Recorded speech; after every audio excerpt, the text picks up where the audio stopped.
ऐकून घ्या सर फक्त मेसेज पास करताय. सरी स्वतः काय म्हणतात, फायनल डिसिजन आहे तो तुमचा आहे. तर आपण ऐकून घेऊ, पण आपल्यासाठी जे बरोबर आहे ते आपल्याला ठरवावं लागणार आहे, तुम्हाला ठरवावं लागणार आहे. सरही तेच म्हणतात. तर सरांशी तुम्ही आर्ग्युमेंट करू नका. सर फक्त मेसेज पास करताय. आणि मी तुम्हाला खरं सांगतोय, माझ्या दिल्लीच्या अनुभवावरनं सांगतोय, महाराष्ट्र पोलीस खूप चांगली आहे.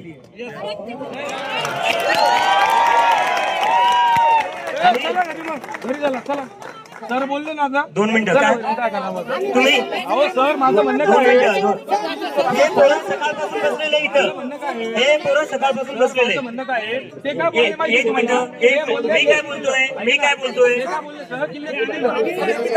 एक मिनिटं.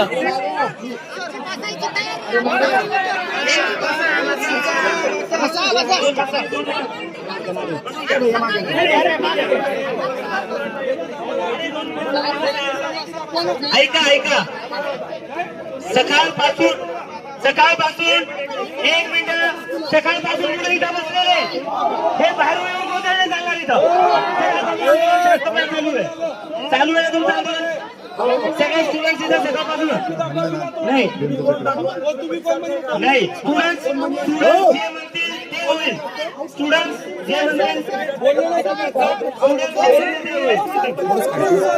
जे म्हणतील ते होईल.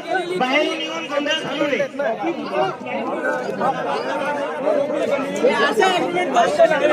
बाहेरून येऊन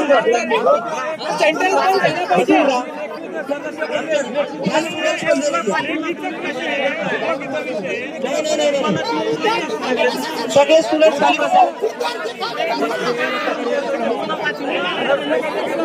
सगळे खाली बसा. हे बघा, आपलं जे आंदोलन आहे शांतपणे करायचंय. तुम्ही सगळे सकाळपासून काही न खाता पिता इथं बसलेले, तुम्ही तुमच्या भविष्यासाठी बसलेले.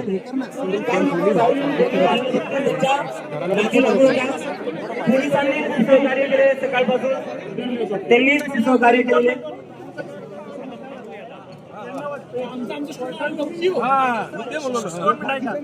सरांनी काय सांगितलं की ह्या लोकांनी लेखी दिलेलं आणि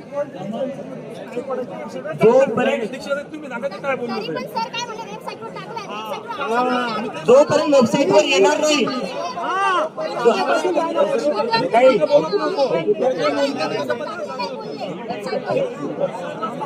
हे बघा, आपसात हे करू नका.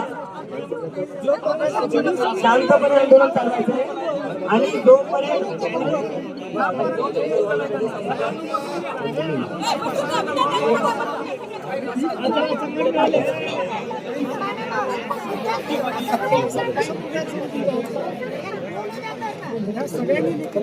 शांतपणे बसून राहायचं.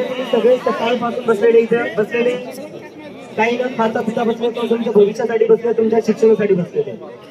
तर शांतपणे बसून राहते. जोपर्यंत ऑफिशियली काही येत नाही तोपर्यंत.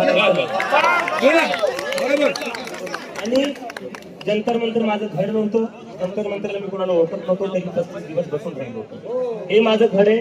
मी बसायला तयार आहे, जर तुम्ही बसायला तयार. आणि पोलिसांना अजिबात त्रास द्यायचा नाहीये. महाराष्ट्राची पोलीस खूप छान आहे. दिल्ली पोलीस काय होती हे जंतर मंतरला तुम्ही आले असताना कळालं असतं.